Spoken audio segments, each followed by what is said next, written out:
আমি তো তার প্রেমিকা ছিলাম, তো এতটা সহ্য করার পরেও একটা মেয়ে যে ওর কাছে আসে, কোন জন্য? ও তোমাকে টাকা পয়সা দিত না, যেমন কি যে আমার ভরণ পোষণ দিত তা তো না। কোন জন্য আমি ছিলাম? যে ওকে আমি ভালোবাসতাম তার জন্যই। আমি প্রথমে ওকে ভালোবাসা দিয়ে আটকানোর চেষ্টা করছি। তখন কথাটা বললেন, এখন বলি। প্রথমে ভালোবাসা দিয়ে আটকানোর চেষ্টা করছি, ও থাকে নাই। থাকে নাই মানে কোথায়? থাকে নাই বলতে হচ্ছে যে ওরকম না। হ্যাঁ।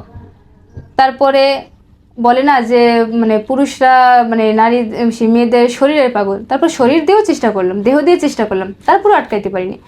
আমি তো খুবই সাধারণ একটা মেয়ে, মানে আমার বাবার অত আর্থিক অবস্থা নাই, ওই ছেলেটার আর্থিক অবস্থা অনেক ভালো। তো তারপরে আমি আমার সাধ্য অনুযায়ী, আর্থিক অবস্থা বলতে যে ওরকম না, অনেক কিছু মানে গিফটের বিষয়, মানে সেটাতেও চেষ্টা করছি আমি। আসলে আমি কোনো কিছুতেই পারিনি ওকে আটকাইতে। তো একটাই প্রশ্ন, ছেলেটা আসলে কিসে আটকায়? ও যদি একটু ব্যথা পাইতো, মানে কারণ কষ্টটা আমার হইতো। ও সাধারণ যদি একটা দেওয়ালে মাথা টাক লাগতো, জোরে আওয়াজ করে উঠতাম আমি।